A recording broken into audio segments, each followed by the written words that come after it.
Right now on Morning News Now, on the picket line, a historic moment for American labor is expected today. President Biden slated to join striking auto workers in Michigan. The White House calls it a first for a sitting president. More on what we can expect from that visit as industry workers march on. Also this morning, uncertainty and anxiety, that potential government shutdown hanging over Washington. It's now just 4 days away. We'll take a closer look at the vital federal services that could be affected if the money runs out. Plus, vowing to fight, Senator Bob Menendez defiant and speaking out in the wake of those federal corruption indictments against himself and his wife, the legal drama that has Washington up in arms. When all the facts are presented, not only will I be exonerated, but I still will be the New Jersey's senior senator. More on his response to the new charges and the fallout that's gripping Capitol Hill and beyond. And the Swift effect. It was the surprise NFL cameo that truly broke the internet. Could the rumored off-field love story of Taylor Swift and Travis Kelce bring a whole new set of fans to football? And also picturing just an entire Taylor Swift arena filled with Chiefs 87 jerseys. Good to have you with us on this Tuesday morning. I'm Joe Fryer. Savannah is off. We begin with the ongoing auto workers strike, with President Biden preparing to walk the picket line today in what is being billed as a historic show of support for the union. President Biden is scheduled to join workers as they strike against America's big three automakers. It's something no other sitting president has done before, and it comes just one day before the Republican frontrunner, former President Donald Trump, meets with union members, too. Now, the union is calling for fair conditions and better wages, but so far there has been no resolution. In fact, late last week, the strike expanded. President Biden says he's throwing his support behind these employees because they sacrificed pensions and paychecks to save the automakers a decade ago. I think the UAW gave up an incredible amount back when the automobile industry was going under. And I think that now that the industry is roaring back, they should participate in the benefit of that. NBC News White House correspondent Mike Memoli joins us now. So, Mike, what can we expect from President Biden's visit to Michigan today? Is this just a photo op, or is there more to it? Well, Joe, you lay it out well. This really is a important, symbolic, and yes, historic moment for President Biden. We have never seen, we've talked to historians as well. They say we've never seen a sitting president do what President Biden will do today, which is join union workers striking on a picket line. And this is an industry that is very important and close to the president's heart, both as vice president and as president.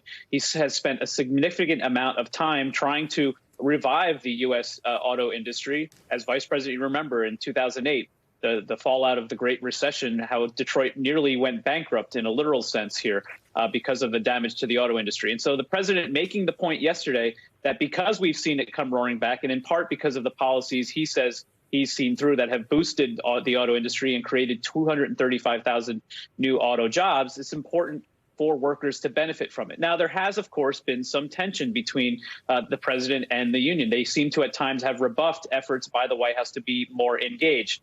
Yesterday at the White House, we pressed Karine Jean-Pierre, the press secretary, about whether the president, by making this appearance today, is siding with workers in every demand that they're making. They say no, that he's not picking sides in this dispute, but it is important for him. This is, remember, a president who has styled himself as the most pro-labor president in U.S. history, supporting efforts by the workers to collectively bargain. And yes, Joe, we can't escape the politics. This is a battleground state. This is a potential rival of his joining workers tomorrow to do just the same. You can see this as almost the first real kickoff of a general election rematch between Biden and Trump.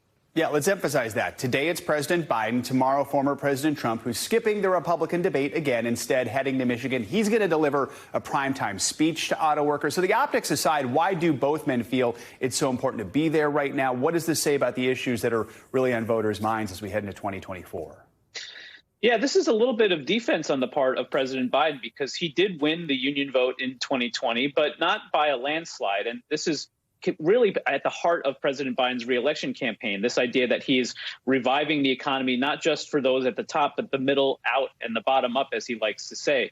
And so he wants to maintain that rock solid support. And President Trump does sense a potential vulnerability here. He wants to try to separate some of these union workers from the president in a battleground state where the margin was under 100,000 votes. And so this really is an important opportunity over a real key voting demographic for these two men, especially in such a closely divided state. And that's something Trump has been successful at doing little by little over the past two elections. So, Mike, for President Biden, after traveling to Michigan, he's going to be kicking off a 3-day trip to the Southwest, the West Coast. What's the focus of that trip? Yes, this is an official event technically, Joe, but there is a significant campaign dynamic to it. We are in the last week of the month and the last month of the fundraising quarter. And so the president will have 3 fundraisers scheduled while he's in San Francisco as well as Phoenix. He's going to be meeting with his Science and Technology Council in San Francisco that tends to have a discussion, especially these days, about artificial intelligence. But the real centerpiece of this trip is going to be when he travels to Phoenix, visits the McCain Center out there to deliver what the White House is billing as a major speech about threats to democracy, but also bipartisanship. Consider, again, the general election dynamic here. Democracy, the threats to democracy have been real central to the president's message against his predecessor. But he's also going to be talking about bipartisanship at a moment we're heading towards a government shutdown as well. All right. Mike Memoli kicking us off this hour. Mike, thank you so much. Now, the clock is ticking for Congress, which now has just 4 days to pass a stopgap funding bill, or else the federal government is going to shut down. With little progress to report, some Americans will soon face difficult consequences without those critical government services. NBC News senior Capitol Hill correspondent Garrett Haake explains. With just days to go until a possible government shutdown, millions of federal workers are preparing for potentially difficult economic weeks ahead.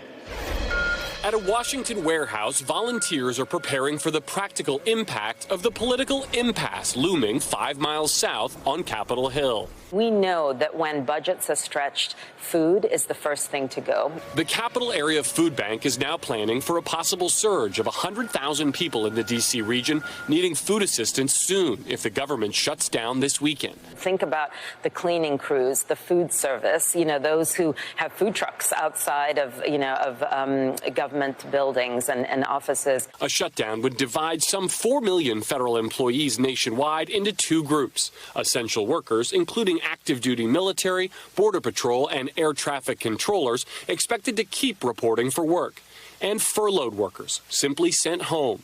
Neither would see a paycheck until the government reopens. We're doing a lot of belt tightening. Wisconsin's Social Security claims specialist and single mom, Jessica LaPointe, expects to work without pay. This has to be hard to discuss with your family. Yeah, I have an 11-year-old son who has been asking to go to Disney World for most of his life. We're looking at having to postpone that trip in order to just stay afloat during this unknown period. A shutdown would also slow services like food safety inspections and applications for passports and small business loans. The White House claims 10,000 kids would immediately lose access to Head Start, and funding for WIC, a nutrition program that helps low-income women and young children, would dry up within days. Members of Congress, who will continue to be paid, have until midnight Saturday to strike a deal. I never quit, even when the time runs out, so we'll get it done. Speaker McCarthy's current plan is to line up votes on bills backed by conservatives and pair government funding with conservative border policy, hoping to earn votes on something he knows Democrats ultimately won't support. He's also warning his hardliners that a shutdown only makes their negotiating position weaker. All right, Garrett Haake, thank you so much. Let's go from current federal workers to those who have already served their country. Concerns are mounting about the impact a shutdown will have on our veterans' ability to get medical care. Joining us now, NBC News Capitol Hill correspondent Ali Vitale. She talked with a group of veterans who say they're worried about getting care in a system that's really already strained, and if a shutdown happens. Ali, good morning. Yeah, that's exactly right, Joe. Good morning, because Garrett broke down the political landscape there and what some of the impacts could be if a shutdown happens. Because, yes, a shutdown can be bad, but there are already problems out there that can be made worse by it. Watch. We started advocating for this VA clinic back in 2003. It took Tino Adame more than 2 decades to get a new VA clinic in his hometown of Stockton, California. We used to go to meetings and we started joking about hopefully it'll open up before we're pushing up daisies. But it's not just about getting a new facility. We need this clinic to open with doctors, fully staffed. This rural community, about an hour from San Francisco, falls prey to a national trend. Veterans struggling to access health care because there aren't enough providers to see them. We have the longest wait times anywhere in California. If you're in Stockton, you have to wait 80 or even 90 days, even 100 days. I talked to a veteran recently who wasn't able to get a refill on his diabetes medication. He ended up losing his leg. Harder says that here, the number of working primary care physicians has been cut in half just this year alone. As of 2022, more than 2,500 VA facilities face severe occupational shortages, a 22% increase from a year before. The resulting backlog, wait times, and rarely returned inquiries are why dozens of veterans like Adame, as well as caregivers like Leslie Stotts, packed into this town hall on a Friday afternoon here. My husband, he's a Vietnam vet. He's 100% disabled. Before the coronavirus pandemic, her husband's care was consistent. So you've seen that the system can work. It worked very well. And then when COVID happened, everything just changed. Any call or concern was never answered. So you're basically playing a game of telephone with your husband's health care. Yes. The local VA is working to alleviate staffing shortages with increased physician pay while expanding access to telehealth. We're here to help you today. We're here to help you Monday, Tuesday, whenever. They're overloaded. There's a lot of red tape. And Harder's petitioning the administration in Washington for help. But inaction from Congress could make this worse. What does this VFW town hall have to do with the government funding fight? I think this is a little bit of a canary in the coal mine. Not only would it not fix it, it's going to make it a lot worse. And in the meantime, heartbreaking because we know what we've done in the military. The government promised one thing, but it's not fulfilling it. And look, Joe, you heard Tino there. He calls it heartbreaking because he's served his country, and now the institutions that are in place that are supposed to now serve him are not doing that for Tino and his fellow veterans. I have to tell you, I was at this town hall all day on Friday a few weeks ago. It was packed, people just looking for answers. There was a lot of frustration and a lot of disappointment. And I think it's important as we start tracking this political government shutdown, the idea that Americans just like these are the ones that are going to be impacted. Already things are bad, but by furloughing, for example, VA workers, this is a situation that could only get worse. I do think it's important that while those furloughs would have an impact, Congressman Harder, who we spoke to there, has been, yes, petitioning the administration for more help and urgency around this issue, but he's also trying to put an amendment into one of these spending packages, specifically into the Veterans Appropriations Bill, that would allow them to just better study this issue, because, of course, you can't solve it without recognizing how big the scope actually is. All right, Joe? Ali Vitale with a closer look at just the human impact of this potential shutdown. Ali, thank you so much. Now to the latest on the Georgia election interference case involving former President Trump. Fulton County District Attorney Fani Willis wants to restrict identifying information about jurors in the case, and now a judge has granted that request. Jurors and prospective jurors will be identified only by a number in court filings. Jurors' information, we're talking about names, addresses, phone numbers, or identifying employment information, none of that can be disclosed. The judge did allow exceptions for recording audio of the jury foreperson's announcement of a verdict or any questions to a judge.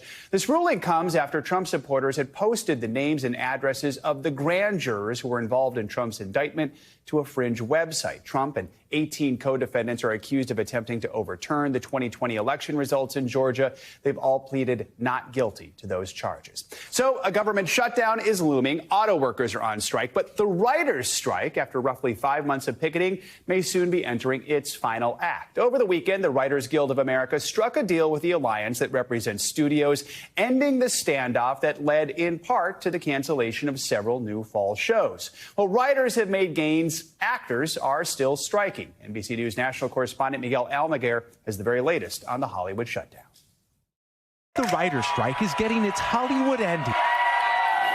After nearly 5 months on the picket line, a tentative deal between the Writers Guild and the alliance that represents major studios means a big step towards resuming stalled productions. But the deal is still private, as the WGA tells members. Though we are eager to share the details of what has been achieved with you, we cannot do that until the last I is dotted. It's expected that'll happen very quickly, but I am hearing from people who have seen what the deal is and people who have heard what the deal is. They're very happy. Finally flipping the script on a nearly 150-day walkout, it's believed writers will earn higher residuals from streaming shows and gain better protections from scripts written using AI that could threaten future jobs. This is not about people in, drinking tropical drinks, driving Jaguars. We're talking about the middle class of our union, and we're just trying to keep our head above water. After shutting down studios across Tinseltown, writers at late night and daytime talk shows could return to work in just a matter of days. But new episodes of your favorite scripted shows may not be back on the air until January. The WGA now encouraging its members to join actors and its union SAG-AFTRA, who remains on the picket line, fighting for some of the very same benefits. I feel like the momentum is there, the vibe is there, the studios and streamers are locked in to make a deal, and everybody wants to find a way they can get people back to work, get paychecks showing up in bank accounts. As actors are left waiting for their cue, writers are set to ink their deal. The writers' agreement could serve as a template to help settle the actors' strike. As for the writers, leadership will be taking a vote on an offer as early as tomorrow. Then it could go to the union as a whole for ratification. Back to you. All right, Miguel, thank you so much. In other Hollywood news, Joe Jonas and Sophie Turner may have reached a temporary solution over the custody of their children as their divorce moves forward. According to court documents, they've agreed to keep their two children in New York as they await the court's decision on a petition filed by Turner last week. The Game of Thrones actress is looking to raise both kids in her home country of England, but she says Jonas is holding their passports to keep them from crossing the pond. Jonas and Turner have not commented on the latest legal proceeding.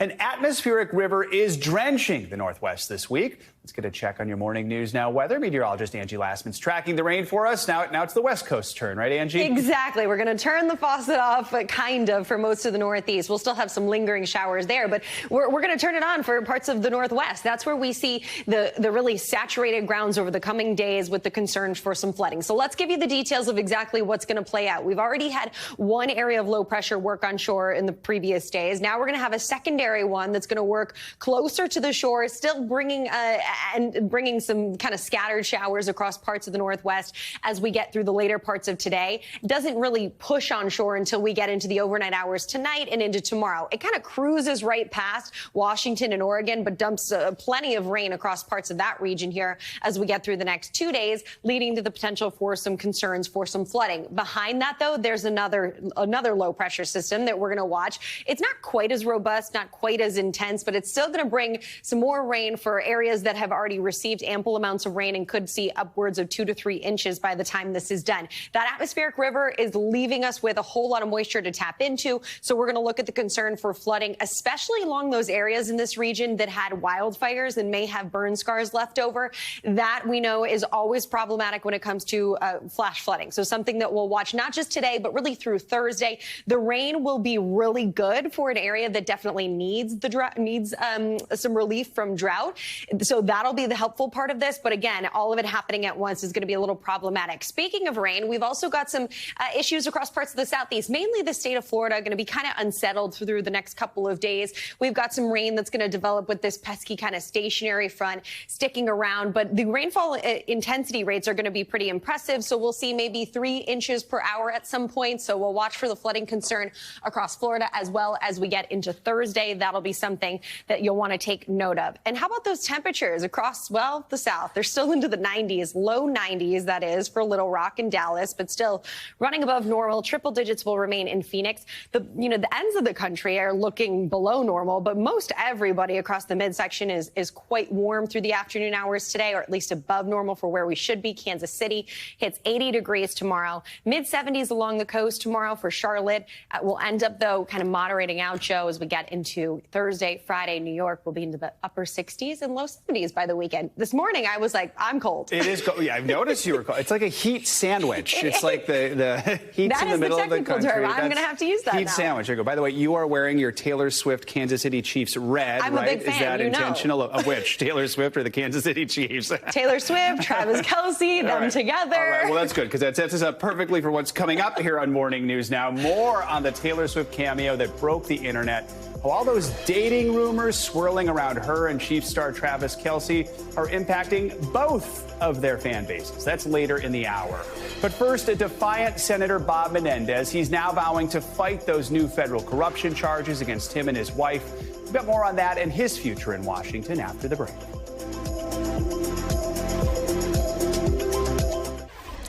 Welcome back. Democratic New Jersey Senator Bob Menendez says he is planning to return to Washington this week despite being indicted on bribery charges. In his first public remarks since his indictment, Menendez defiantly addressed the allegations, denying any wrongdoing. The senator and his wife are accused of receiving bribes. They now face several charges, including conspiracy and extortion. Menendez says he has no plans to resign from office. On Friday, the Southern District of New York brought charges against me. I understand how deeply concerning this can be. However, the allegations leveled against me are just that, allegations. I firmly believe that when all the facts are presented, not only will I be exonerated, but I still will be the New Jersey's senior senator. NBC News Justice and Intelligence correspondent Ken Delanian joins us now with the latest. So, Ken, this was the first time Senator Menendez appeared before reporters since the indictment became public last Friday. He potentially faces decades behind bars if he's convicted. So what else did we learn from his remarks yesterday?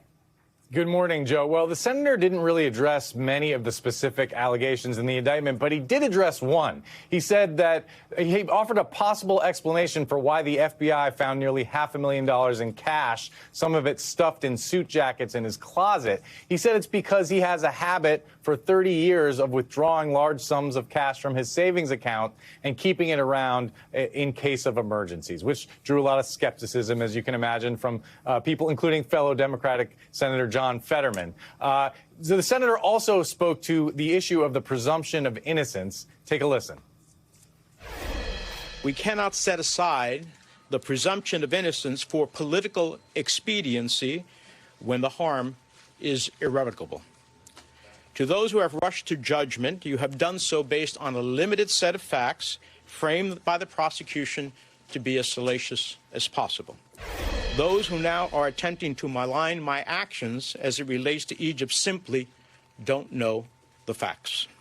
Now, the reference to Egypt there is perhaps the most damning part of these allegations, which is that he's accused of essentially selling out U.S. foreign policy to secretly aid Egypt in exchange for bribes. What he's saying there is he has a long record of trying to protect, trying to pressure the Egyptian government over its human rights record. The indictment says, though, the behind the scenes, he was secretly helping them get approval for military aid, Joe. So, Ken, you could argue that indictment is the word of the year this year. We have learned a lot about the indictment process, but please walk us through what's next in the legal process here for Menendez. Yeah.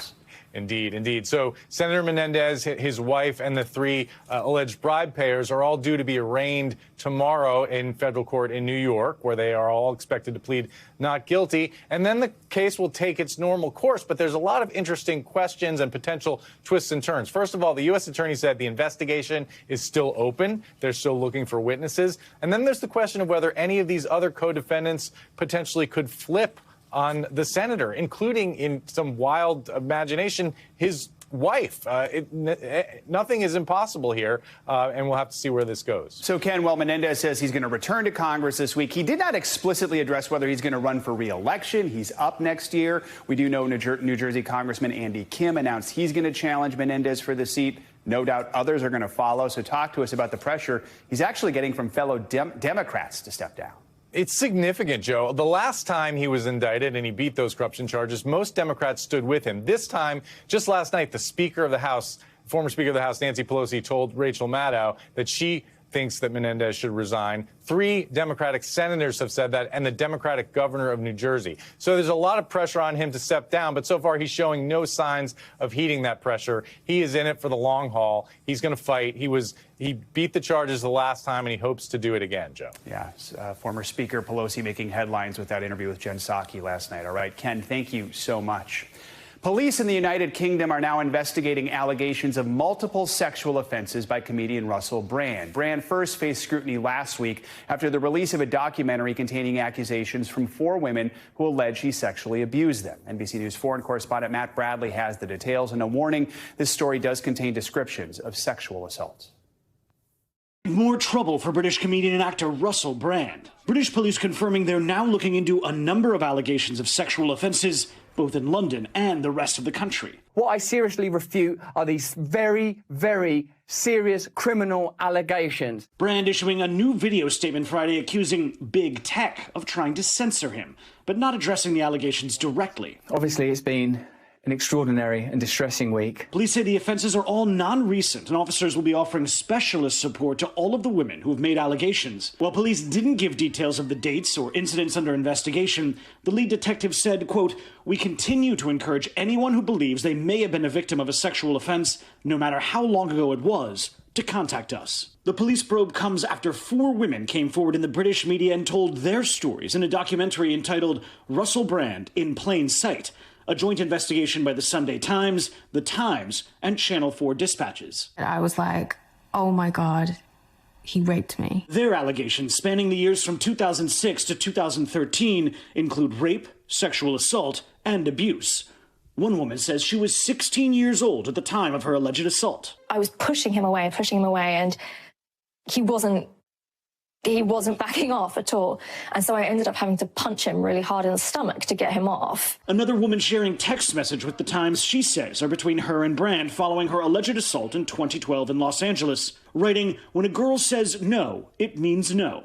Brand allegedly replying with an apology, quote, "I'm very sorry." In his first video statement, Brand denied any wrongdoing while confronting his past. I was very, very promiscuous. Now, during that time of promiscuity, the relationships I had were absolutely always consensual. The fallout already leading to consequences. I respect you for doing that, but the content of what you said has made me hate you. The remaining dates of Brand's UK stand-up tour Bipolarization now postponed, with ticket refunds announced by the promoter. Paramount Plus removing his comedy special, and YouTube suspending monetization on Brand's channel following the allegations. I need your support now, more than ever, and more than I ever imagined I would. Matt Bradley, NBC News. Let's get some more international headlines. Thousands of ethnic Armenians are fleeing the disputed region of Nagorno-Karabakh. NBC News foreign correspondent Claudio Labanga joins us from Rome with that and more. Claudio, good morning. Good morning, Joe. That's right. The United States has called on Azerbaijan to protect the rights of ethnic Armenians still living in the region of Nagorno-Karabakh after the takeover by Azerbaijan to allow humanitarian and monitoring missions in the region. Now, 120,000 ethnic Armenians live in the region, and thousands of them have already fled to Armenia for fear of reprisal and persecution. Armenia's prime minister on Sunday said that those who remain are at risk of ethnic cleansing. And Russia is seeking to rejoin the United Nations Human Rights Council. The country was expelled from the council last April after its invasion of Ukraine and reports of widespread human rights abuse there. But according to the BBC, Russian diplomats are now trying to convince UN members to allow Russia to rejoin the council in a vote next month. And let's end this tour of the world in Canada, where the Speaker of the House of Commons, Anthony Rota, has been criticized for inviting a Ukrainian veteran who fought for a Nazi unit in World War II to Parliament. During a visit of Ukrainian President Volodymyr Zelensky last Friday, Mr. Rota called Yaroslav Hunka, now 98, a hero and thanked him for his service. Canada's Prime Minister Justin Trudeau called the episode deeply embarrassing for Canada. Rota apologized, saying he was not aware of the veteran's Nazi connections and faces calls to resign. Joe? All right, Claudio, thank you so much. Let's stay in Canada. It was a terrifying moment at a theme park there. A ride got stuck upside down, leaving riders trapped and dangling midair. NBC News correspondent Noah Pransky has more on the dramatic rescue. They're upside down. The park rates this as one of its most thrilling rides, and by that standard, it didn't disappoint. This ride, called the Lumberjack, unexpectedly stopped mid-air and upside down over the weekend at Canada's Wonderland amusement park near Toronto, leaving passengers dangling for nearly half an hour. And when asked if they're okay, Is everybody doing okay up there? you can hear they were not. Local media reports said in order to reset, the ride had to finish its usual cycle, meaning the riders had to go round and round a few more times before they could safely get off. The park confirming in a statement to NBC that 2 guests reportedly complained of chest pains and were sent to the park's health center before being released without need for further medical attention. The park adds, the safety of our guests is always our first priority. But the lumberjack malfunction comes amid growing reports of other harrowing incidents at North American theme parks. In July, riders were stuck upside down for hours on a Wisconsin roller coaster called Fireball. And in North Carolina, the Fury 325 coaster was closed after a fissure appeared in a steel support pillar. Now, officials in Canada are looking into the cause of the lumberjack's malfunction to make sure future thrills are all of the planned variety. Noah Pransky, NBC News. Coming up, it is our weekly mental health check-in. After the break, we're going to take a closer look at a new study that shows a link between chronic pain and depression. Our doctor is in next on Morning News Now.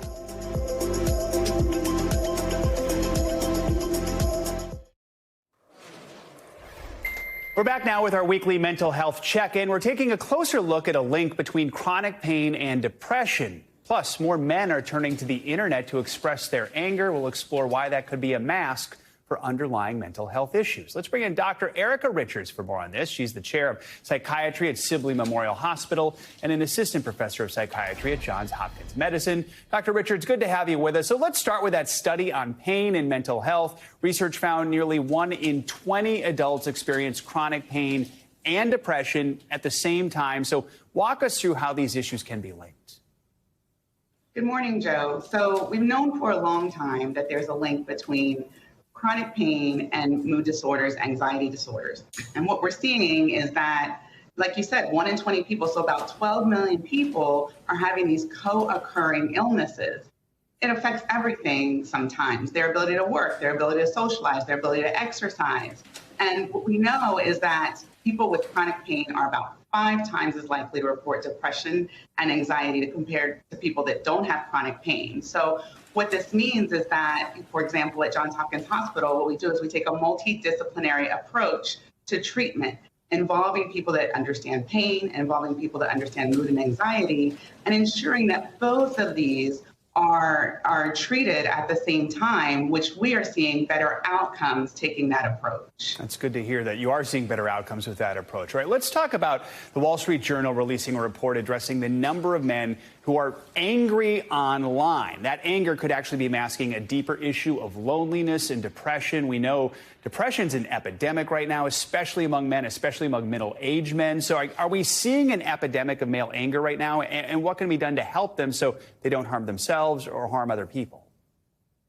This is a really important concept. And what we're being asked to do essentially is read between the lines. When we're seeing people posting things online, are they just angry or is it masking something else? And what researchers are really noticing is that potentially this is masking loneliness, depression, again, anxiety. And so what has happened is that there's been a push. There's been even Department of Homeland funding to form organizations. One is called Diverting Hate. And what they're looking for is to say, when we're seeing people online, when we're seeing people that are talking about anger, that are talking about being lonely, that are going down these rabbit holes on social media, which sometimes can really end in violence or aggression towards the community. What they're trying to do is meet people where they are and say, let's see if we can, using social media, really give people what they're looking for. In this case, if they're angry, can we talk about why they're angry? Can we talk about how they're seeing, for example, women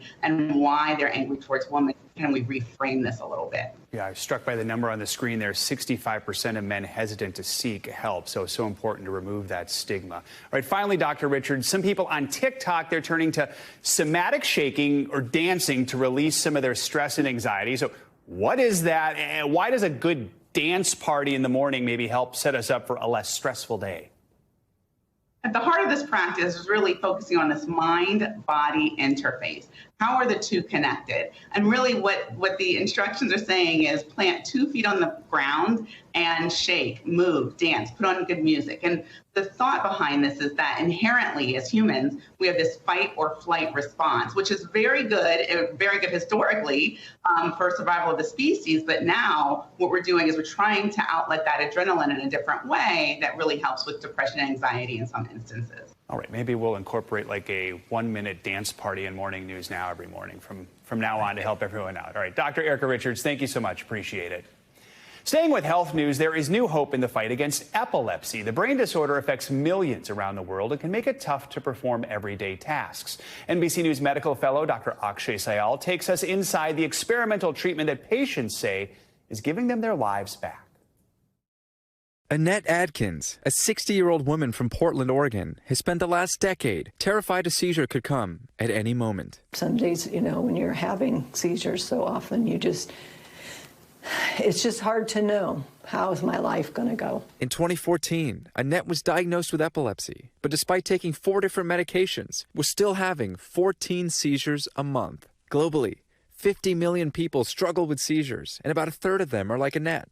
Medications just don't work. It can be really devastating. I have patients who had to quit their jobs because they lost their driver's license. I have patients with young children who can't feel comfortable taking care of their own young children alone. But now, doctors are testing a first-of-its-kind therapy using stem cells. This therapy offers us the potential to essentially restore that balance of excitation and inhibition in that part of the brain to be able to calm or ideally stop the seizures. And currently, we don't have a therapy that allows us to do that. Here's how it works. Seizures can happen when certain parts of the brain get too excited and start firing uncontrollably. So the cells work to calm the brain down by producing GABA, a neurotransmitter that restores balance in the brain. There is a lot of excitatory activity that's causing spontaneous seizures. I got a chance to see the procedure firsthand when I went into the operating room at the University of California, San Diego, and watched the third patient ever to have this done. Early data presented shows promising results. A 90% reduction in seizures in the first 2 patients treated so far. People think of seizures like, it's 1 to 2 minutes of a seizure, 2 to 3 times a month. It's like, 6, 7, 8 minutes out of your life in a month? But the people spend 99% of their time trying to avoid those 6, 7, 8 minutes. And that really impacts their quality of life. The company plans to study whether the therapy can also treat other brain conditions, like Alzheimer's. I think these patients are incredibly brave to be a part of a trial, where we don't know for sure what the end result is. Since Annette underwent the procedure last October, she's had just 1 seizure since, and says she finally has her life back. We're going to be capable of doing the things in life that we haven't really been confident to do over the last, since 2014.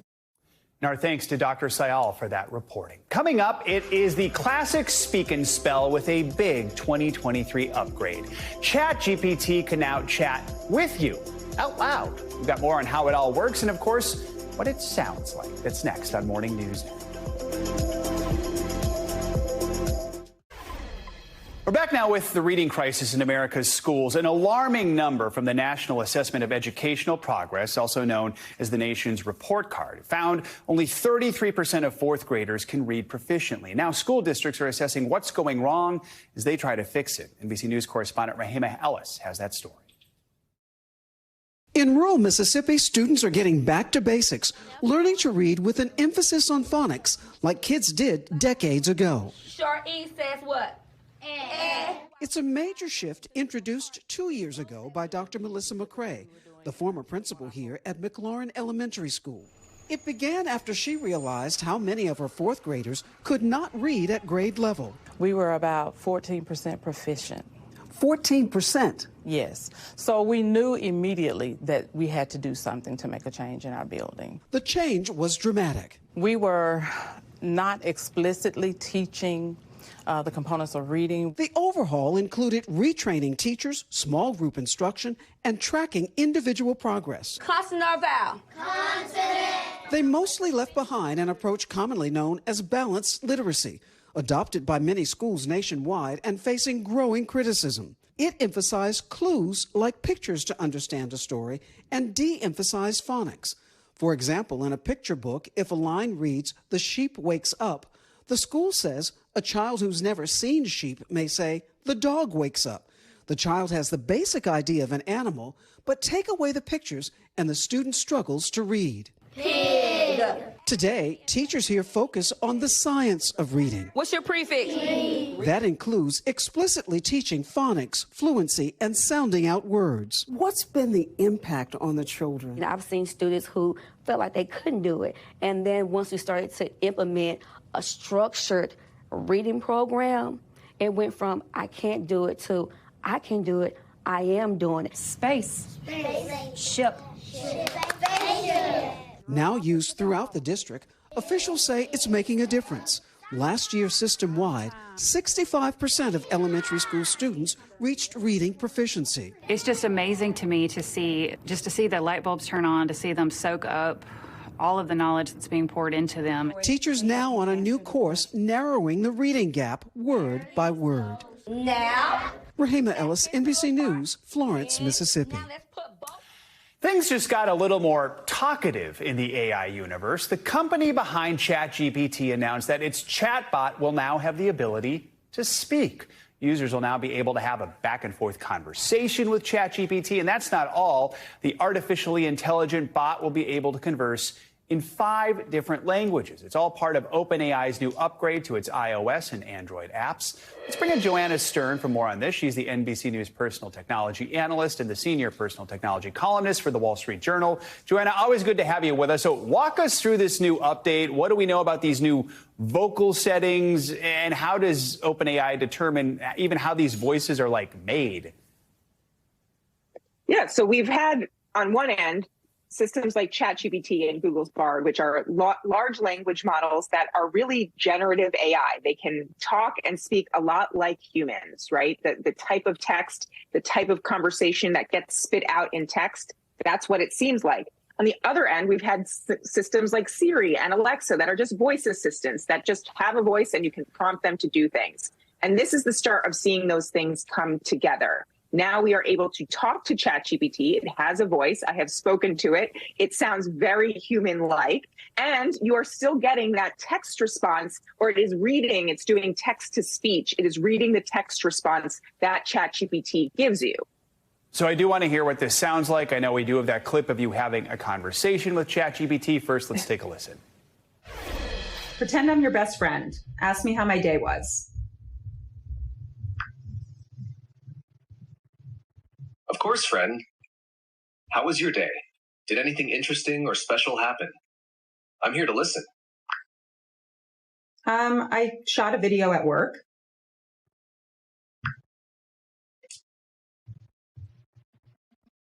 That's cool.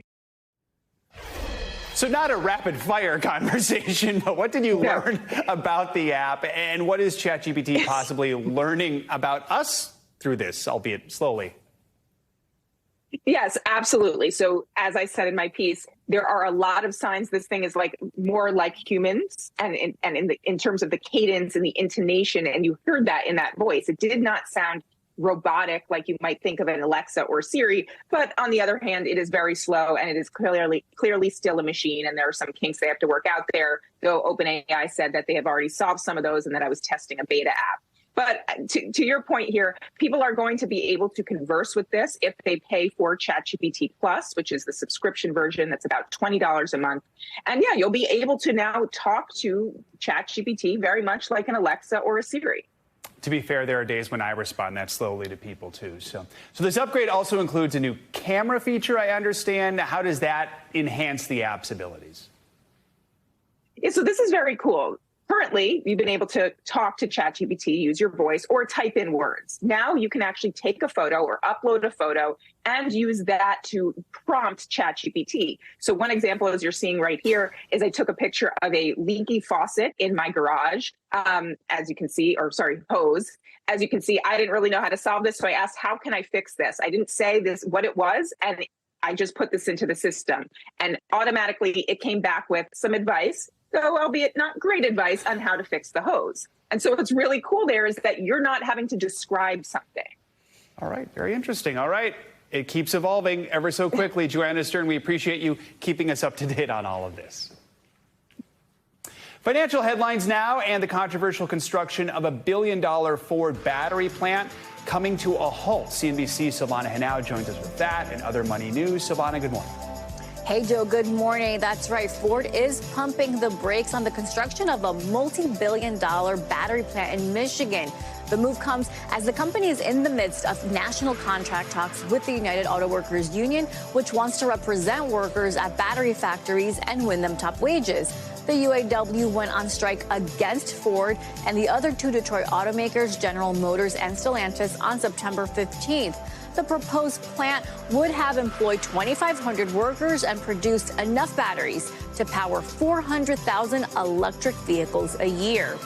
Costco has a new deal for its members. The retailer is now offering online health checkups for as low as $29. This in partnership with Sesame, which is a direct-to-consumer healthcare marketplace that connects medical providers nationwide with consumers. According to Sesame, the partnership will offer Costco members the best pricing on a range of health services across 50 states.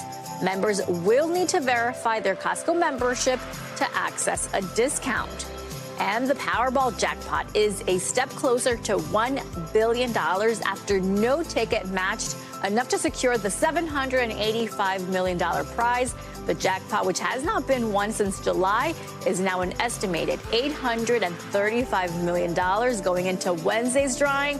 That's the fourth largest jackpot in the 35-year anniversary of the multi-state lottery game, Joe. Here we go again. I feel like I need a bigger break in between these big jackpots. Right, it feels that way. I feel like, wait, did we just have another record? We did, yes. All right. Thanks, Ivana. Appreciate You got it. Coming up, the Taylor Swift effect.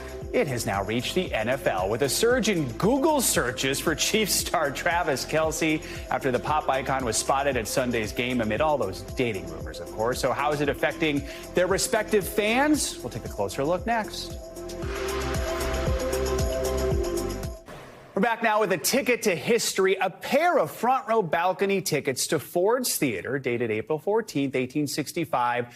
Just sold at auction. Now, history lovers will know that is the night President Abraham Lincoln was assassinated by John Wilkes Booth in the theater's presidential box. Only one other ticket stub from that performance is thought to exist. The tickets were sold for more than $250,000. Back then, the seats cost about 75 cents. We end this hour with an unusual overlap of football and the power of Taylor Swift. You may have heard the superstar singer was spotted at the Kansas City Chiefs game Sunday, cheering alongside tight end Travis Kelce's mother and sending social media into a total frenzy. We're still covering this story. NBC News correspondent Emily Aketa has more on this. Emily, good morning.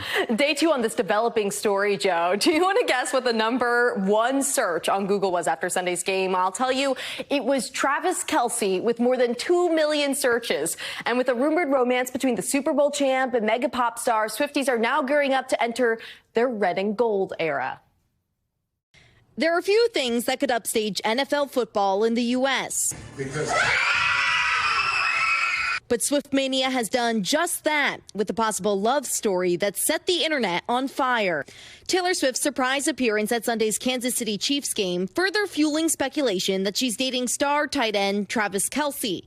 Fans suspect the pop star even got a sideline wave from Chiefs quarterback Patrick Mahomes. If she ends up being with Travis, then I'll probably get to meet her at some point. And the potential of a budding romance is welcoming a wave of new football fans. You saw Swiftie and that breeze that came alongside of her, which was the entire universe that doesn't know football. Rachel Gideon, who's much more of a Swiftie than a football fan, says she's willing to fly to a Chiefs game just to catch a glimpse of Swift. I know she's just going to bring so many people to Chiefs games. They're going to start playing her music at the Chiefs games. I can call it right now. She's the biggest household name in the world at this point, and anything she touches turns to gold, basically. Searches for Chiefs games on StubHub have tripled since Sunday, and Travis Kelce's jersey sales surged 400% in just one day. Even the New England Patriots head coach Bill Belichick chiming in. Kelce's had a lot of big catches in his career. This would be the biggest. The Philadelphia Eagles, who Travis Kelce's brother Jason plays for, also weighing in Monday, joking about their favorite Kelce-Swift duo, writing in a tweet, "It hits different." But for Chiefs fan Keisha Oberg, the collision of both worlds is almost too much for her heart to handle. So already seeing Taylor perform at Arrowhead was one of the craziest things of my life. And then hearing that she was dating Travis was super chaotic for me. I was just kind of I'm a huge fangirl.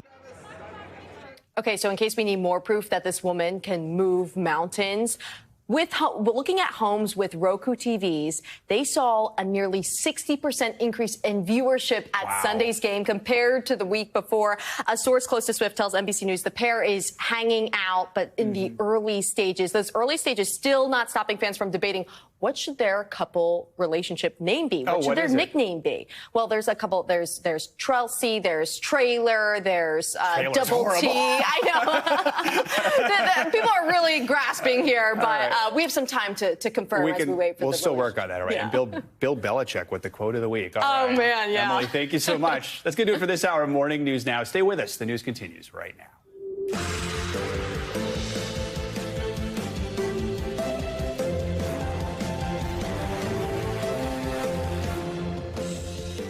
Good morning, I'm Joe Fryer. Savannah is off. Right now on Morning News Now, countdown to shutdown. With just days to go until the deadline, Congress is racing to strike a last-ditch deal to avert a potentially harmful government shutdown. Federal agencies are preparing for the worst as both lawmakers and the president warn about the dire consequences. Shutdown is going to risk nutrition assistance to nearly 7 million moms and children. It's going to disproportionately affect black families.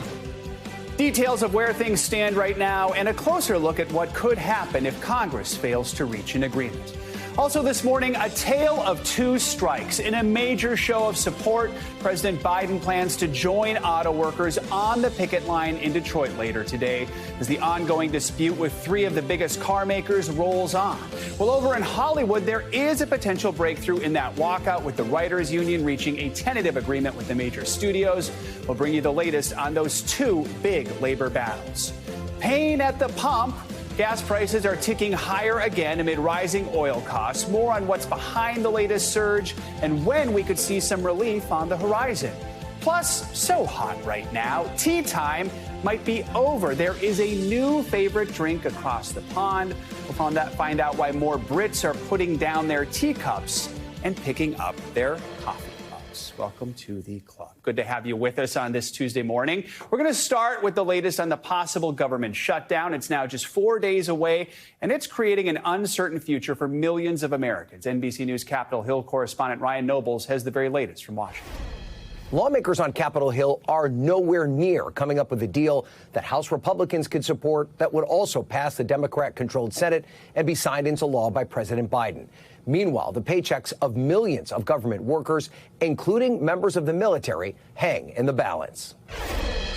With just 4 days to go, the federal government this morning appears headed for a shutdown. The dysfunction on Capitol Hill leading to uncertainty for millions of Americans. As a small group of conservatives on Capitol Hill holds up the funding of the government, President Biden already placing blame on House Republicans. Funding the government is one of the most basic fundamental responsibilities of Congress, and if the Republicans in the House don't start doing their job, we should stop electing them. The situation is so bleak that even members of the military are at risk. In the past, Congress has passed bills to protect service members during a shutdown, but not this time around. Even the House Speaker, Kevin McCarthy, acknowledges that his colleagues are putting many of America's key protectors at risk. Why would they want to stop paying the troops or stop paying the border agents or the Coast Guard? I don't understand how that makes you stronger. As those troops and agents wait, McCarthy is stuck. He's trying to cobble together a plan that may appease right-wing Republicans, but wouldn't pass the full Senate. Congress needs a short-term spending bill to keep the government open while the negotiations continue. But many of those same conservatives have promised to never vote for a short-term spending plan again. And with time running out, McCarthy may need help from Democrats to get a budget passed. As federal workers like Alicia Dalford, a TSA agent, have no guarantee a paycheck will be there this time next week. She will still have to report for work, even if she isn't getting paid, a reality that is now setting in. So we report to work 24/7. It's always open.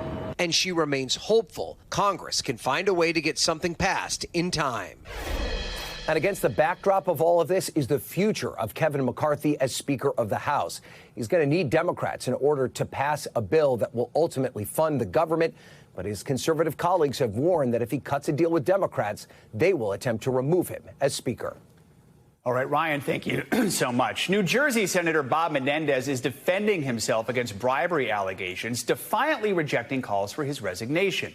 Menendez and his wife Nadine are accused of committing bribery and extortion, allegedly helping a foreign government. Addressing the indictment for the first time publicly yesterday in front of reporters, Menendez said he will be exonerated. NBC News Justice and Intelligence correspondent Ken Delanian joins us now with the latest on the case. Ken, good morning. Good morning, Joe. A defiant Robert Menendez is professing his innocence after being indicted on corruption charges for the second time in 6 years, amid a growing chorus of calls for his resignation. This morning, Senator Menendez vowing to stay in office and fight. I firmly believe that when all the facts are presented, not only will I be exonerated, but I still will be the New Jersey's senior senator. That defiance, even as New Jersey's governor and some other Democrats call for him to step down. It'd probably be a good idea if he did resign. On Friday, Menendez and his wife Nadine were charged with conspiracy to commit bribery, extortion, and fraud, charges that could land them in prison for a decade or more. The senator accused of using his influence to help 3 New Jersey businessmen and benefit the Egyptian government. Here you can see just a fraction of the cash that was uncovered as part of the scheme. The indictment alleges Menendez and his wife received nearly $500,000 in cash and $150,000 worth of gold bars. Prosecutors also say that the day after the two returned from a trip to Egypt, Menendez searched online, quote, "How much is 1 kilo of gold worth?" On Monday, Menendez offering this explanation for the cash stuffed in his closet. For 30 years, I have withdrawn thousands of dollars in cash from my personal savings account, which I have kept for emergencies and because of the history of my family facing confiscation in Cuba. Among the charges, Menendez used his influence as the powerful chairman of the Foreign Relations Committee to secretly help the Egyptian government secure U.S. military aid, even as he was publicly complaining about its human rights record. The indictment also says Menendez tried to get prosecutors in 2 criminal cases to go easy in exchange for bribes, including this $60,000 Mercedes for the senator's wife. In 2019, he proposed to her in song at India's Taj Mahal. They met in 2018, the same year Menendez escaped conviction after a federal jury deadlocked on separate corruption charges. The Justice Department decided not to retry that case. This time, legal experts say, prosecutors will have to prove that the gifts to the senator were linked to official acts. Senator Menendez and his co-defendants are scheduled to be arraigned tomorrow in New York, where they are all expected to plead not guilty, Joe. All right, Ken, thank you so much. Turning now to Hollywood, where the Writers Union has reached a tentative agreement with the industry's biggest studios. Despite praise from President Biden over the power of collective bargaining, it's still unclear when actors will be leaving the picket lines. They're still on strike. NBC News entertainment correspondent Chloe Malas joins us now with the very latest on all of it. Chloe, good morning. Good morning. Well, Joe, we are just a few hours away from this potential tentative deal being rock solid and being voted into action. So we are waiting to see what is going to happen. And I know a lot of people are waiting on this vote.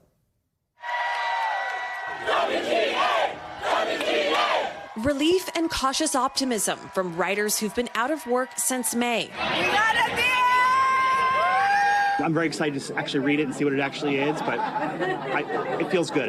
There's a reason why we have tentative agreement. After striking for nearly 5 months, this morning, leaders of the Writers Guild are expected to approve the tentative deal negotiators reached with the Studios and Streamers Alliance. When people are in negotiating mood, things are going to get solved. Neither the WGA nor the AMPTP, of which NBC's parent company Comcast is a member, is commenting publicly on the agreement. While the details are still under wraps, insiders say the proposal includes increased pay, higher residuals from streaming shows, and protections over the use of AI. The Writers Guild says the deal is exceptional, so I'm really excited to see it. So how soon could your favorite shows get back on the air? Two sources involved in the negotiations say late night and daytime talk shows are likely to be up and running within 2 weeks. But with actors still out on strike, production on scripted shows and films remains on hold. I'm glad that one logjam was broken, and I hope that means that the next logjam is going to be broken soon. A senior member within the SAG-AFTRA union telling NBC News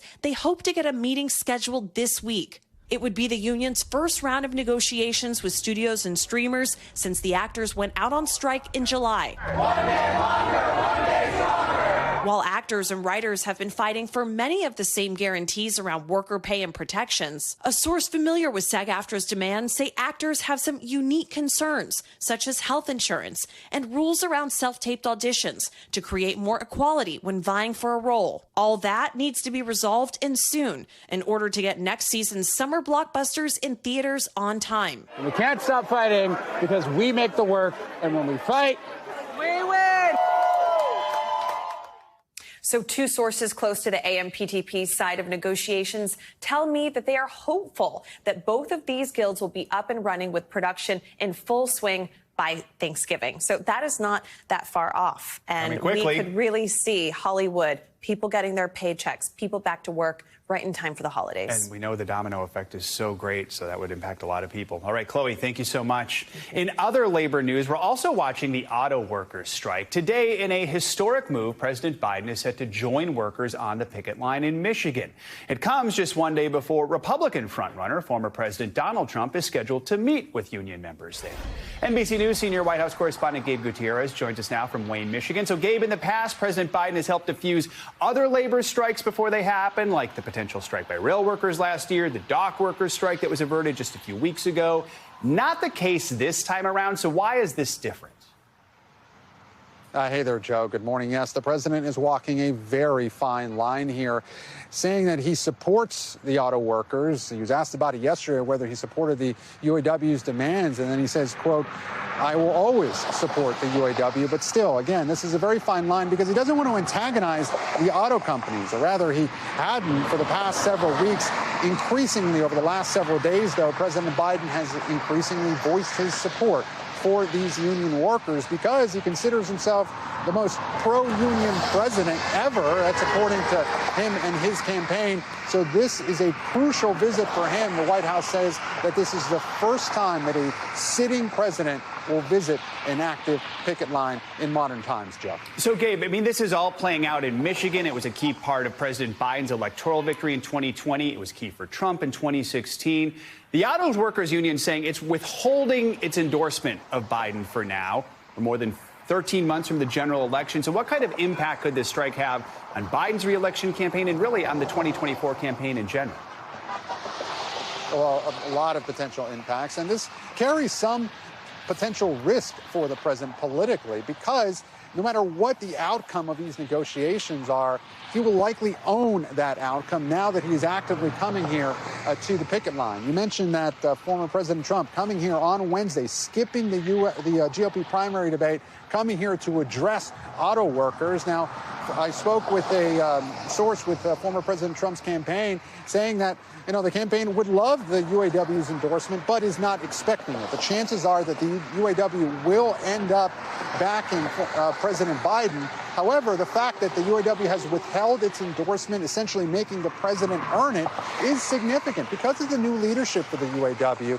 UAW President Shawn Fain elected with a mandate, essentially, to really push for these workers' rights. They see themselves as having given up a lot of rights and benefits over the last several years, especially during the recession more than a decade ago. And now they are trying to gain some of those back, asking for those large pay increases because they say that the leadership of these auto companies has benefited profusely and that has not trickled down to the workers. So for President Biden, this visit is significant and also courting these auto workers for both candidates, former President Trump and President Biden, really being highlighted this week, Jeff. And Gabe, what's really interesting is for President Biden, the strike sort of creates a clash between two of his big goals. On one side, you have fighting climate change and promoting electric cars. On the other side, you have expanding the middle class by supporting unions.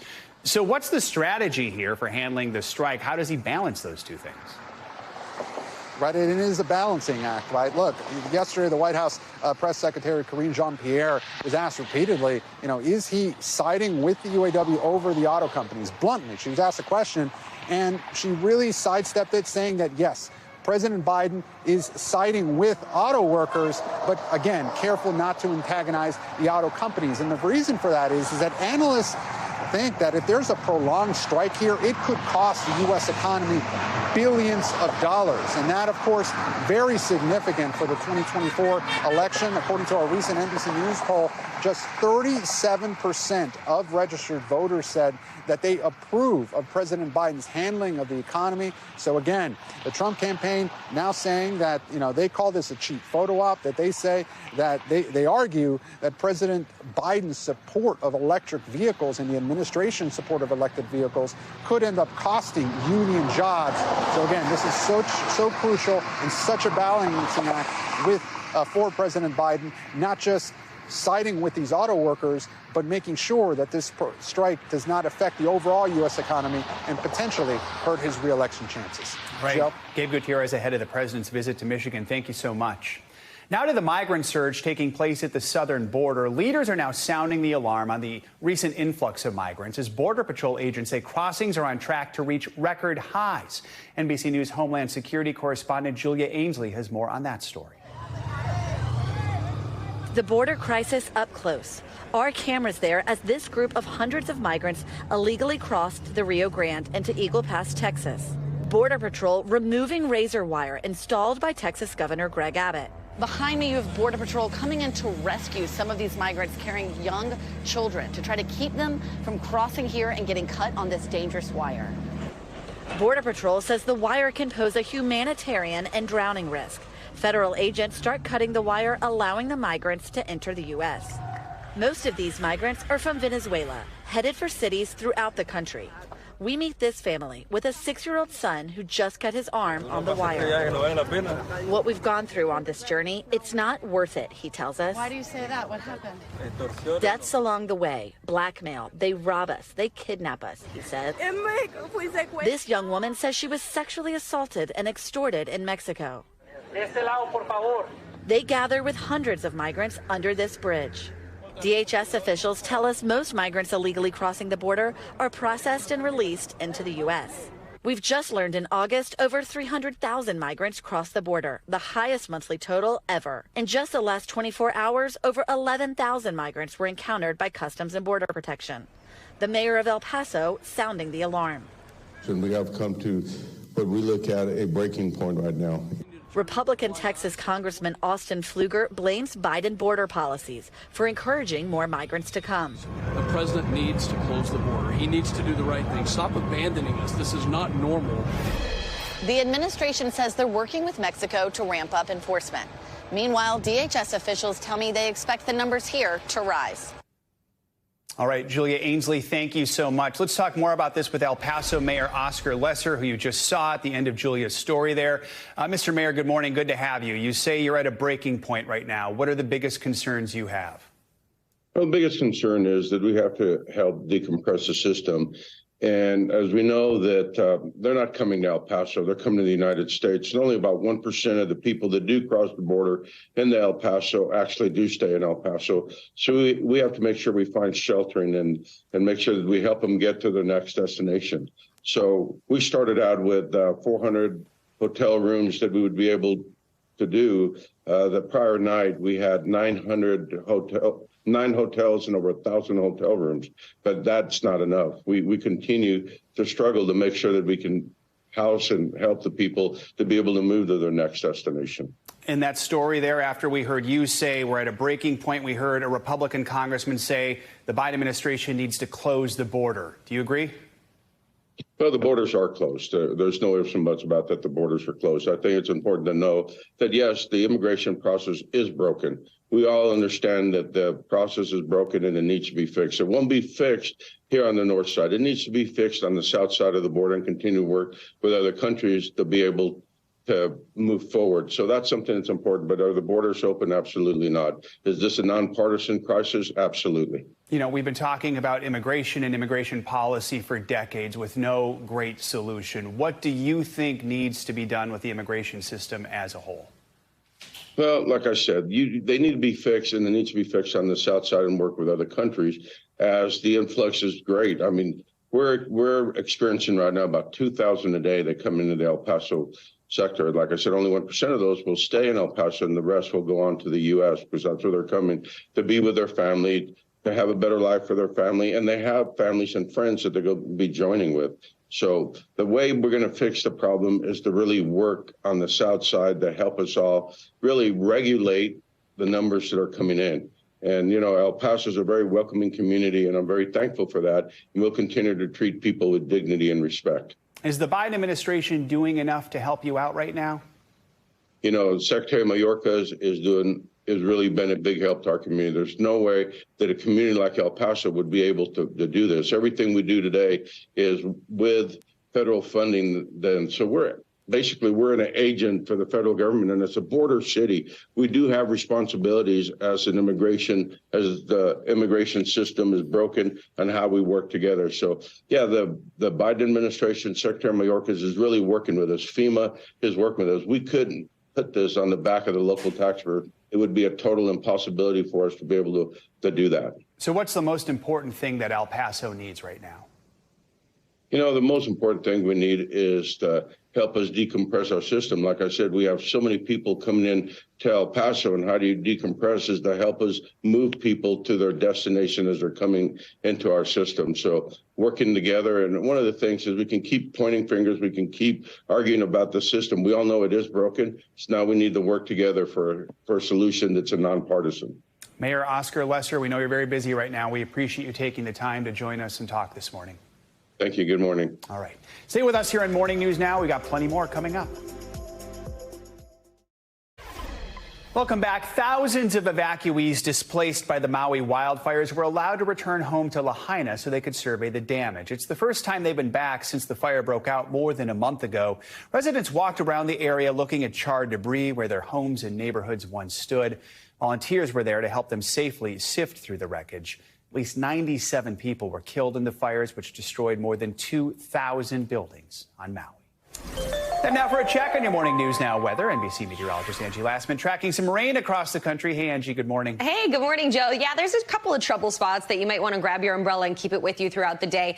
Let's focus on folks across the eastern half of the country first. We've got a few strong storms, maybe just some generally strong thunderstorms. We're not expecting much in the way of tornado activity or anything like that, but some thunderstorms across parts of the Midwest through the day today. We'll see some heavy rain and more thunderstorms across parts of Florida. This isn't just a today kind of thing. We'll see that repeatedly over the next couple of days. We'll talk more about that in a moment. And parts of the Northeast, I know you are looking for some sunshine.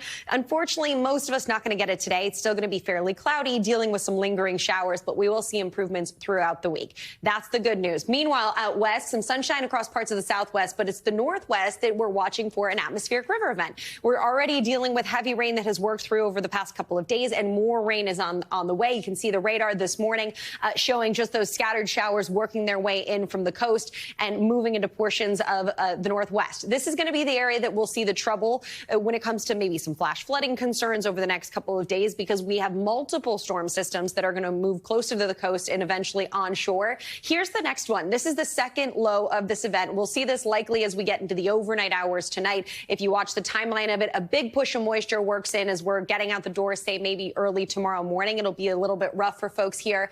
As we look ahead, though, we'll start to see that move out of the picture. It'll move over to the Cascades, but we'll still deal with some gusty conditions across that area. And then we gear up for the next one behind that. This one not quite as robust. We'll see still some moisture with it, but not quite as intense as what we're expecting for the overnight hours tonight and into tomorrow.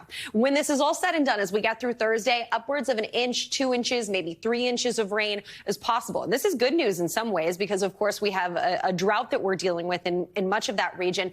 But we also have those burn scar areas that are really vulnerable vulnerables who have flash flooding concerns. We know how quickly that can happen. So just a heads up, if you live in this area, places like Seattle, Portland, Eugene, all impacted here as we go through the next couple of days with some really substantial rain. The rain also, as I told you about, parts of Florida dealing with it. This is going to be kind of an unsettled couple of days across that region. We'll see this lasting into Wednesday. The flood risk will be there with some impressive rainfall rates. We could see upwards of 2 to 3 inches per hour in some spots. So these downpours are going to leave us with the risk to see some flooding. So that'll be something you'll have to watch for across that region. Meanwhile, if you're looking for the warmth, you got to go to the south. Dallas still into the low 90s, not feeling like fall there. Washington, D.C., on the other hand, this afternoon, only making it to the low 60s, and Portland mid 60s. So we've got kind of the middle of the country, as Joe called it, a warmth sandwich, I think. And that's exactly what it is over the next couple of days. We kind of keep this unsettled pattern, but we get back into the more typical kind of pattern here as we get into the end of the week across the Midwest and the Northeast. It'll feel like fall. Washington, D.C. sits in the low 70s from Thursday through Saturday. We head into the weekend in Lexington with the upper 70s, a little above normal, but overall places like New York, Thursday, Friday, upper 60s to low 70s as you're gearing up for your weekend plans. And we just might see some sunshine by then. We'll Joe. take it. I like heat sandwich. Heat sandwich. Yeah, that's sandwich. Okay, that's better.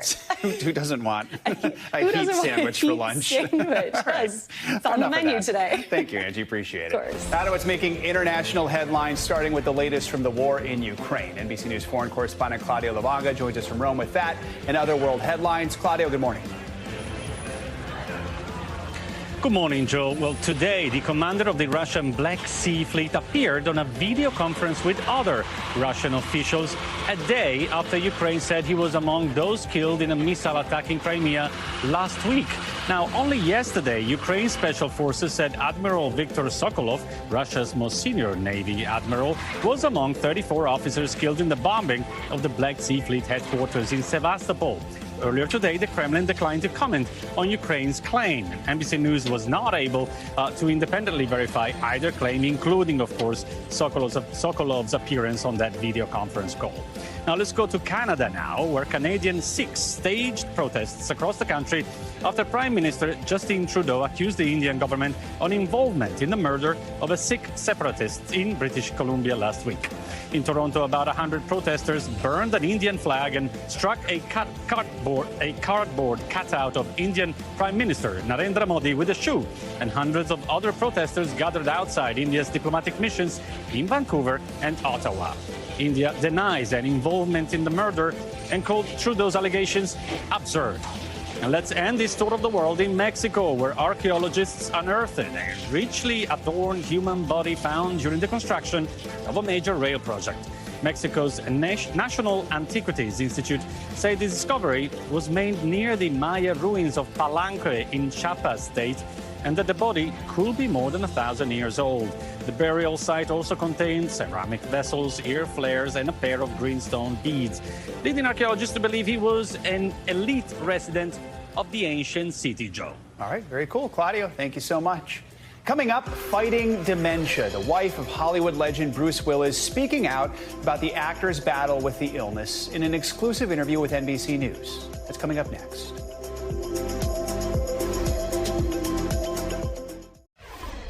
Welcome back. With coronavirus hospitalizations on the rise once again, there could be fresh hope for those suffering from long COVID. A new study is providing clues on identifying and possibly treating the mysterious condition. NBC News correspondent Ann Thompson has more on what that study revealed. The cello is Joshua Roman's pleasure and profession. But long COVID's made it tough for the virtuoso soloist to play lengthy pieces. What kind of difference has long COVID made in your career? Long COVID has forced me to only do the most important things. Long COVID impacts 6% of adults, according to the CDC. Symptoms include fatigue, brain fog, and memory difficulties. Now a new study offers clues about potential blood biomarkers. We're seeing patterns. David Petrino is the lead researcher. Our study showed that individuals with long COVID had significant and measurable differences in their blood. And what were those differences? These differences were a mixture of hormone dysfunction, immune dysfunction, and reactivation of past viruses. Specifically, 50% lower levels of cortisol, the hormone that makes you feel alert and awake, T-cell exhaustion in immune systems, and dormant viruses like Epstein-Barr and herpes reemerging. This isn't a simple illness. This is a complex illness. The study examined the blood of 268 people, some who recovered from COVID, some never infected, some with long COVID like Roman, who wants to not need reminders like this and have total recall of the music he loves. Ann Thompson, NBC News, New York. This morning, we're taking a closer look at the disease that forced Bruce Willis to retire from acting. It's known as frontotemporal dementia, or FTD. To mark FTD Awareness Week, Willis's wife, Emma, spoke exclusively with NBC News, giving us an update on the actor's battle. NBC News correspondent Emily Ikeda has those details. The star of action-packed hits Unbreakable and Die Hard, on screen, Bruce Willis has been a formidable force. Welcome to the party, pal! But last year, he stepped away from his illustrious acting career spanning more than 4 decades after his family announced he was diagnosed first with aphasia, a disorder that impacts how a person talks and understands language, and then frontotemporal dementia, or FTD, which affects parts of the brain typically associated with personality, behavior, and language. Does he know what's going on? Is that something that he is aware of? Hard to know. In her first on-camera interview since his diagnosis, the actor's wife, Emma Heming Willis, opened up about her role as a care partner and their family's journey on the Today Show. That dementia is hard. It's hard on the person diagnosed. It's also hard on the family. And that is no different for Bruce or myself or our girls. The 68-year-old shares 3 children with ex-wife and actor Demi Moore and 2 young children with Heming Willis, who says pinpointing the condition, which is often misdiagnosed, was both a blessing and a curse. To sort of finally understand what was happening, it doesn't make it any less painful, but just being in the know of what is happening to Bruce just makes it a little bit easier. While a disease with no cure, the family continues finding their strength in Willis. He is the gift that keeps on giving. Love, patience, resilience. Emily Ikeda, NBC News. Coming up, gas prices on the rise again. But what's behind this latest spike? How long will it last? Got details after the break. Welcome back. Those high prices at the gas pump may soon get worse as oil prices continue to climb. Some analysts predict oil could soon hit $100 a barrel. Right now, prices are in the 90s. Now, the increase not only puts a strain on Americans already stressed by high inflation over the last year, the increase is also helping fuel Russia's war against Ukraine. AAA says the average price of gas is now $3.83 a gallon. That's actually down 5 cents from last week, but you see it there. It's up from this time last year. Let's bring in Patrick DeHaan for more on this. He is the head of petroleum analysis at Gas Buddy and our buddy as well as we explore this issue. Patrick, good morning to you. So explain to us why we are seeing the increase right now in oil prices. Well, good morning. A lot of this traces back to the summertime decision when oil was hovering at $65 a barrel. The Saudis and Russians got together to decide to cut the amount of oil they're outputting. And so certainly that has been significant. Now, the Saudis have extended that month to month, with the exception several weeks ago. They extended that not 1 month at a time, but the rest of the year through 2023. And so that has been squeezing the oil market at a time of recovering global demand, which has been pushing the price of oil up. So if you really want to blame for somebody for the rise in the price of oil from $65 to $90 a barrel, certainly Saudi Arabia and Russia colluding to cut supply is certainly the biggest factor in driving prices up. Let's talk more about Russia here. So how does this rise in oil prices help Russia in the war against Ukraine? Well, it makes it more difficult for countries that want to buy Russian oil to spend below the price cap that the EU had set. And in fact, in recent weeks, it's been very difficult. In fact, now Russia, because of some of the sanctions now biting their ability to resupply the refineries with catalysts, Russia is taking the drastic step of limiting how much diesel and gasoline can be exported from that country. But certainly it's very difficult to get in under the price cap when the price of oil is so much higher than where it was several months ago. And so inadvertently now, Russia is getting funded in its coffers with oil that is above that cap limit. Here are the questions you probably get asked hundreds of times a day. How much higher do we think the oil prices and the gas prices are going to go? And then when could we actually start to see some relief? Well, it's going to be counterintuitive what I say, so I'll set you up for it. But oil prices could rise closer to $100 a barrel. In fact, 2024, they could go even higher than that, especially in the spring. But that doesn't necessarily mean in the here and now that gas prices are going to go up. In fact, gasoline demand continues to be relatively weak. Going into the cooler months, demand for gasoline tends to decline. And along with the switch over to cheaper winter gasoline, which has now happened in 49 of the nation's 50 states, we generally see a lot of downward pressure on gasoline prices. So even though oil could go up in the months ahead, I don't expect that to play an active role, considering we're also dealing with many refinery issues right now that have pushed the price of gasoline up. There still is going to be plenty of relief coming to the pump by the end of the year. We could drop 25 to 45 cents a gallon by the end of the year. All right, that's some good news to hear. And remind us, you talk about that switch over to the winter formula. Explain to us why that is and what the impact of that is.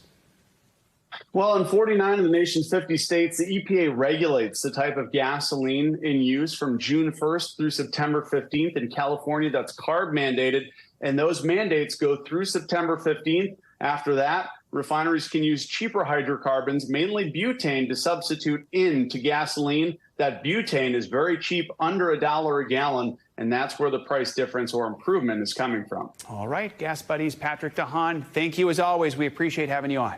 My pleasure. Now for what else is making financial headlines, a possible green light for that billion-dollar Activision-Microsoft deal that we have been talking about. Feels like forever. CNBC's Silvana Henao joins us with that and other money news. Silvana, good morning. Hey, Joe, good morning. It does feel like forever, right? Well, Microsoft is one step closer to completing its $69 billion purchase of video game maker Activision Blizzard. The UK's Competition and Markets Authority has finally approved the acquisition. The CMA has consistently been focused on preserving competition and choice in cloud gaming. Under this new deal, the company will not acquire the cloud gaming rights held by Activision. Instead, the cloud gaming rights will be sold to an independent third party. Jeff Bezos' space tourism and rocket company Blue Origin will replace CEO Bob Smith with outgoing Amazon executive Dave Lim. Smith is retiring effective December 4th and will remain with the company until January 2nd for the CEO transition, according to notes to Blue Origin staff written by Smith and Bezos that were obtained by CNBC. Amazon announced last month that Lim would be stepping down later this year. And Reddit users will soon be able to cash in on likes. The social media platform announced a new program that will allow users to spin Reddit Gold into real money. Under the new gold system, Reddit will offer 6 different purchase options for awarding gold, starting at a $1.99 option to buy 1 gold and going up to $49 for 25 gold. After you give your gold, you'll see what Reddit calls a golden upvote next to the comment or the post, Joe. All right, Silvana, thank you so much. You got it. Many Americans are gearing up to book trips to see family with the holidays right around the corner. So NBC News correspondent Noah Pransky spoke with an expert to get some tips that you need to get the best value trip. Holidays are great. Breaking the bank over the holidays is not. So I've got 3 under-the-radar travel hacks for you to help you save money. 1 if you've yet to book, 1 if you've already booked, and 1 tip for everyone in case a future flight you take happens to get delayed. First, if you're looking at future travel, right now is a pretty great time to snag a bargain. And you may want to save this cheat sheet. Domestic flights are usually cheapest 6 to 8 weeks before departure, which puts us right about now for Thanksgiving flights. For Christmas time, you want to plan a little further out, 8 to 11 weeks according to Google, which puts you about mid-October. And international flights, you want to plan even further out if possible. Oh, and how about 1 bonus tip from 1 very frequent flyer? I'm Brian Kelly, founder of thepointsguy.com. I use Google Flights. You can look by calendar search, and being flexible by 1 or 2 days can save you dramatically. Okay, now the travel hack airlines don't want you to know about if you've already booked your ticket. With prices close to their lowest point in 18 months, you can ask for a rebate if the price has gone down since you've booked.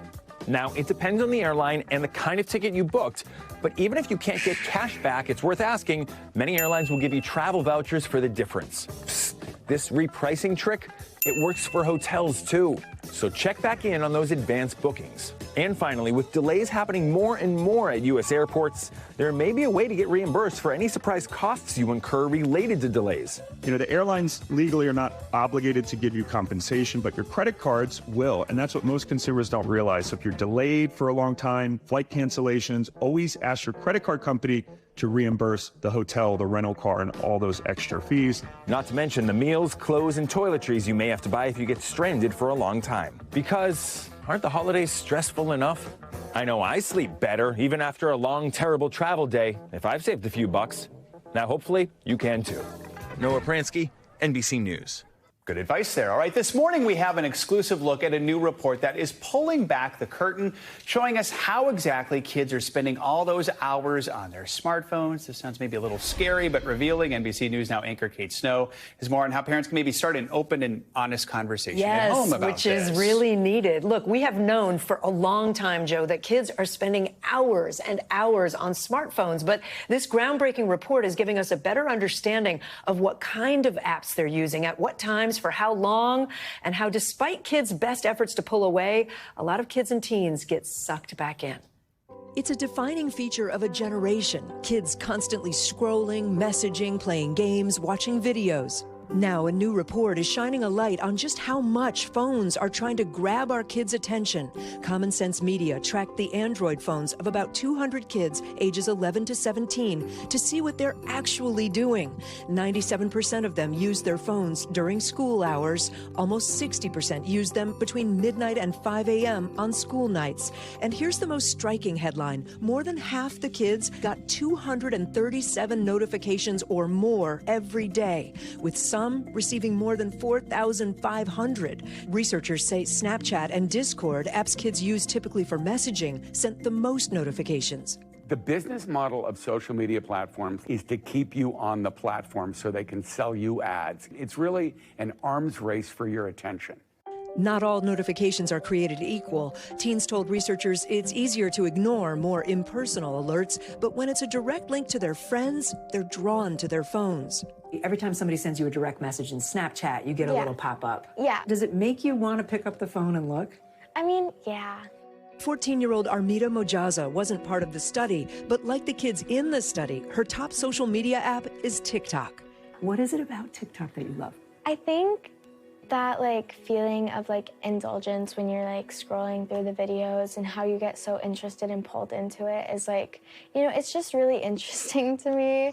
Armida spends a lot of time on the app, which was news to her mother Scheherazade. I'm shocked. I feel like I'm waking up to this news. I think a lot of moms, if their kids sat down and told them exactly what they're doing, would have that feeling. NBC News reached out to social media companies highlighted in the report. TikTok says it sets a 60-minute daily screen time limit on teen accounts under 18, but teens can enter a passcode to continue watching. Snapchat and Discord pointed out that their notifications are similar to text alerts. On Snapchat, users have to opt in for notifications. Both platforms say the number of notifications can be adjusted. Meta, Instagram and Facebook's parent company, tells us it has tools specifically designed to help teens limit their time and minimize notifications. Teens are automatically sent a take-a-break message after a certain amount of time. Common Sense did find many kids are trying to set limits. Armida has a time limit on her favorite apps, but that doesn't always work. I know the password to it, so I can get by the limit. So you reach the limit, and do you find yourself putting in the password? All the time. All the freaking time. Why is that, do you think? I don't know. Maybe I think most of the time I'm just not done watching a video and I'm really invested. Or, yeah, I just want more time on my phone. Scheherazade admits her understanding of social media is limited, making conversations about what apps Armida uses challenging. It is difficult because the new generation knows a lot more about these cell phones than my generation does. Many parents are with her on that, so Common Sense is offering questions and talking points to help parents start the conversation, like which apps take up most of their time, what draws them in, and begin with admitting how you use your phone. It's really up to you as a parent to be having an ongoing, and I'd say non-judgmental discussion with your kids, but also talking about the positive things they can get from interaction on screens, because that is the life kids are living. The big takeaway from this, every single kid is using their phone differently. Some of the kids that Common Sense studied were mainly gaming. Others were all about social media. Some of them, Joe, had YouTube videos on all night long while they were sleeping, like white noise in the background, like the way maybe some people would use a TV and keep a TV on. Yeah, I guess all that's night. something people did. But still, so with everyone using them differently, I guess it's hard to maybe give some universal advice. But what is some of the best advice for parents? Well, for parents, I think the key thing is like Common Sense would say, keep the phones out of the bedroom so they can't use them overnight. Keep phones out of your family activities if you can, like set limits on screens at dinner, for example. Maybe have a screen-free dinner. That's their advice. They also, we mentioned, have a list of actual questions that you can use as parents to ask your kids to start that conversation. All the questions are listed on today.com. And Joe, when I read them, there were good ones for me. Like, oh, that's what I can ask my kids. Things you hadn't thought of before. So Yeah, that's good. but starting with how we use it. Exactly, which is always an issue because parents like their phones too. Right, we're modeling. That was very enlightening, Kate. Thank you so much. Appreciate it. Coming up, something new is brewing in Britain. In a country known for its love of tea, a survey finds more Brits are now actually saying they prefer coffee. What's behind the new trend? We'll find out after the break.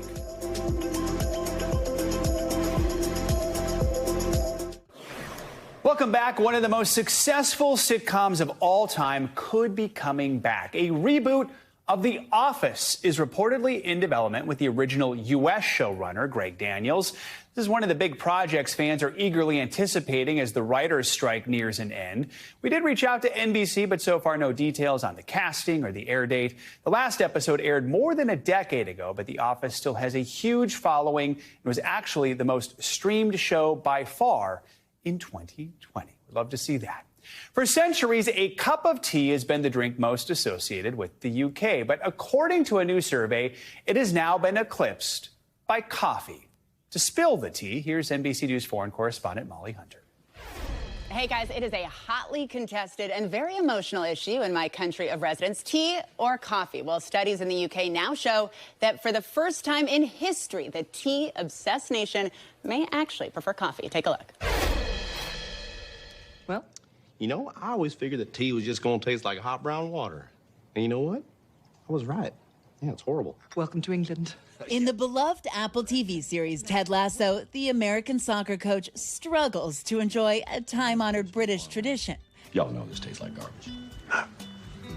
I love it. Tea time isn't quite the Lasso way, and now new data suggests that even more Brits may agree with Ted. Often in the morning, if I'm feeling a bit tired, definitely go for coffee. The taste is a bit off, and you can get you can put caramel in it. I'm a coffee person through and through, sometimes a bit of tea with cake, but generally coffee.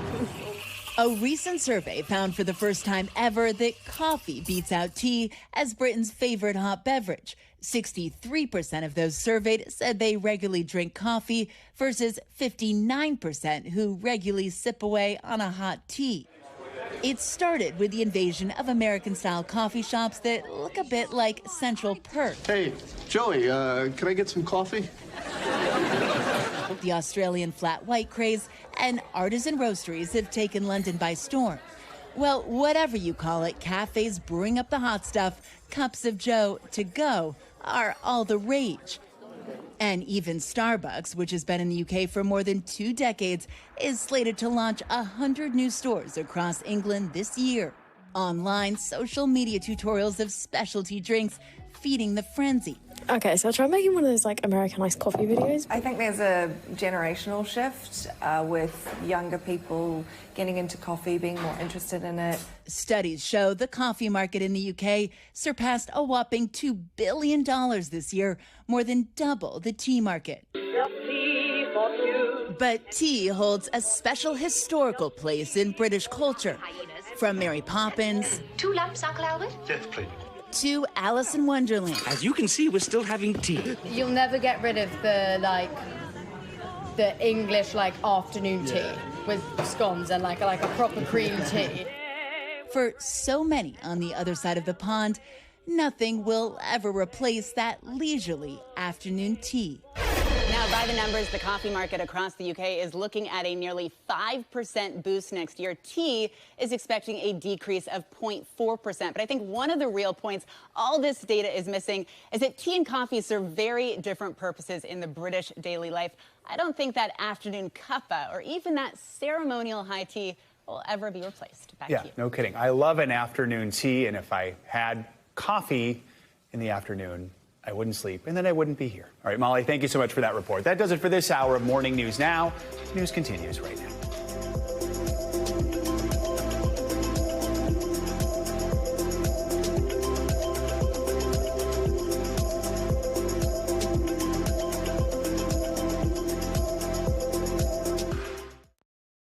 Thanks for watching. Stay updated about breaking news and top stories on the NBC News app or follow us on social media.